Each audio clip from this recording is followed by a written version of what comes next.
मुंबई की गलियों में एक अनोखी जगह बसी हुई है जिसे आर्य कॉलोनी के नाम से जाना जाता है। ये जगह दिन में तो वाइब्रेंट और लाइवली होती है, लेकिन रात के अंधेरे में यहाँ का माहौल बिल्कुल अलग हो जाता है। यहाँ का सन्नाटा और अंधेरा लोगों के दिलों में कुछ अजीब सी दास्तानें बसा देता है, जो उनकी नींद हर रात उड़ा देता है। मैं एक लोकल रेसिडेंट हूँ। एक रात देर से काम से लौट रहा था। उस दिन ऑफिस में काम करते वक्त मेरा मन किसी खौफनाक जंगल की तरफ घूम रहा था, जिसे हर कोई अवॉइड करता है। लेकिन उस रात मैंने अपने विचार को इग्नोर करके जंगल के खतरनाक रास्तों पर चलना शुरू किया। मैं जंगल में अकेला चल रहा था जब मुझे एक अजीब आवाज़ सुनाई दी, एक भयानक हंसी जो पूरी जगह फैल गई। मेरी रूह कांप गई, लेकिन मैं समझ नहीं पाया कि आवाज़ कहाँ से आ रही थी। मैंने अपने कदम बढ़ाते हुए आवाज़ को फॉलो किया और एक पुराने भूत बंगले के पास पहुंचा। बंगले में अंधेरा था, सिर्फ चांदनी रोशनी से प्रकाशित हो रहा था। मैंने महसूस किया कि कुछ गलत होने वाला है।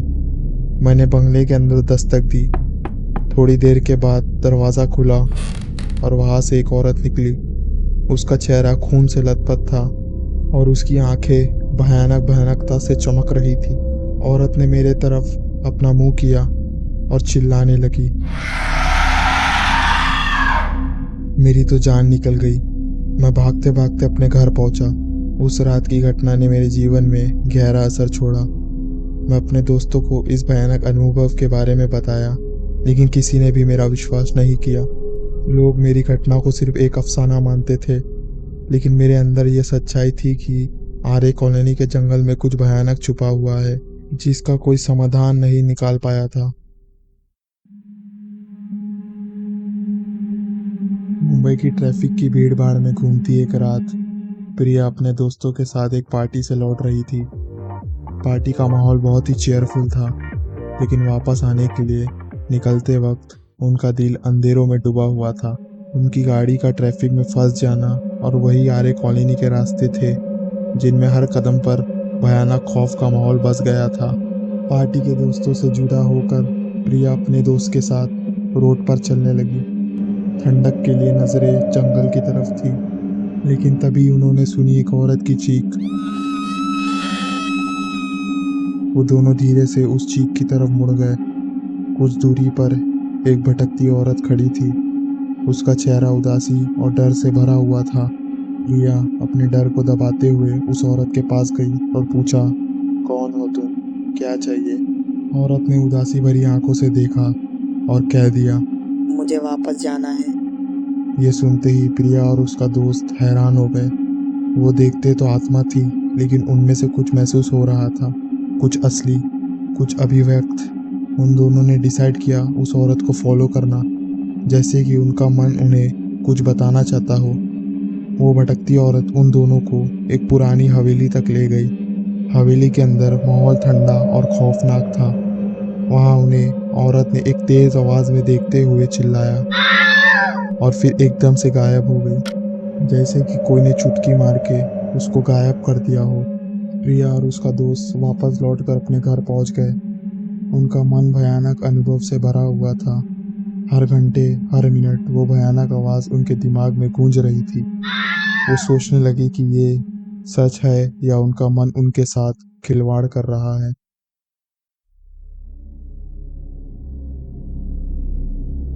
मुंबई शहर जो कभी नहीं सोता, छुपा हुआ रखता था एक राज, एक प्राचीन सड़क जो आर्य कॉलोनी के दिल तक जाती थी। उसकी श्रापित दास्तान सुनी जाती थी। शहर के छोटे छोटे गलियों में मेरी क्यूरियोसिटी बढ़ गई और मैंने एक फैसला लिया, उस भयानक राज को सुलझाने का।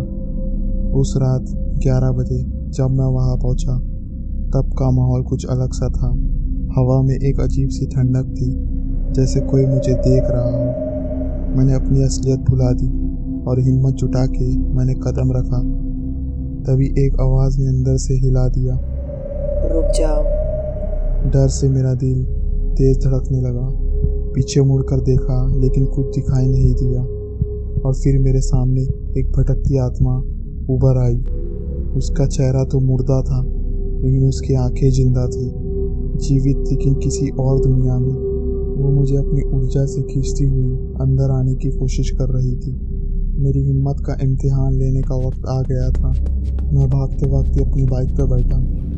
उस भूतियापे से दूर भागते हुए भी उस रात ने मेरे मन में एक गहरा असर छोड़ दिया था। मैं समझ गया था वो सड़क सच में श्रापित थी।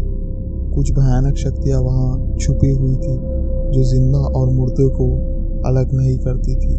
वो रास्ता मेरी जिंदगी में एक नया डर का घोंसला बना दिया था। उस भयानक एनकाउंटर ने मुझे ये सिखाया कि हमारी दुनिया के उस पार भी कुछ चीज़ें हैं जो हमारी समझ से परे है। उस रात के बाद से मैंने वहाँ कदम नहीं रखा। शायद किसी और को वहाँ का राज सुलझाने का इंतज़ार कर रहा हूँ, लेकिन मेरे लिए वो राज अभी तक अनजाना है। एक राज जो कभी सुलझा नहीं जाएगा।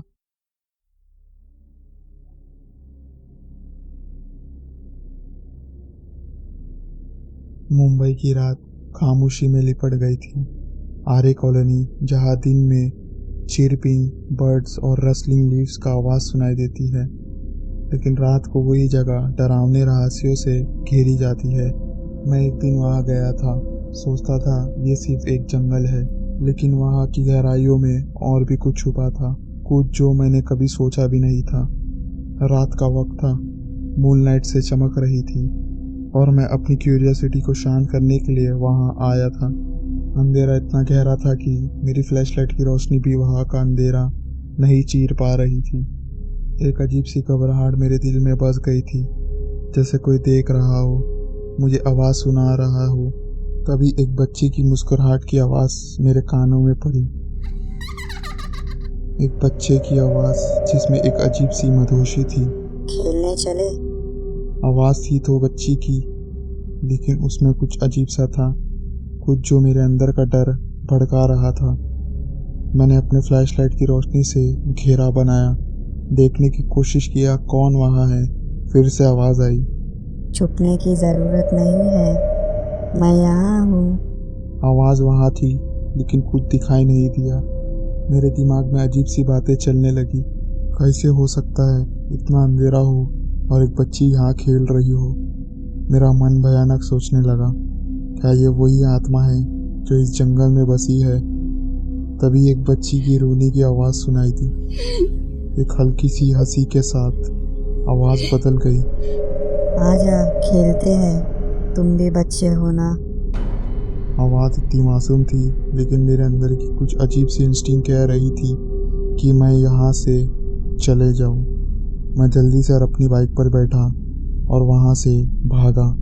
आवाज़ मेरे पीछे ऐसे ही चली जा रही थी, गति से बदलते हुए, कभी हंसी में कभी रोते हुए। मेरा दिल तेज़ धड़कने लगा, जैसे कि कोई मेरी जान से खेल रहा हो। जब मैं घर वापस पहुंचा, तब भी वो आवाज़ मेरे कान में घंटी की तरह गूंज रही थी। बच्चे की मासूमियत और भूतियापन का आगाज़ वो आवाज़ मेरी यादों में छुप गया, और तब से हर रात जब मैं अपनी आंखें बंद करता हूँ, वो बच्चे की आवाज़ मेरे सपने में गुनगुनाती है, एक गहरत अनजानी सी मधुशी में। और मैं हमेशा ये सोचता हूँ, क्या सच में वहाँ कुछ भूतिया है या फिर ये मेरे दिमाग का कोई खेल है।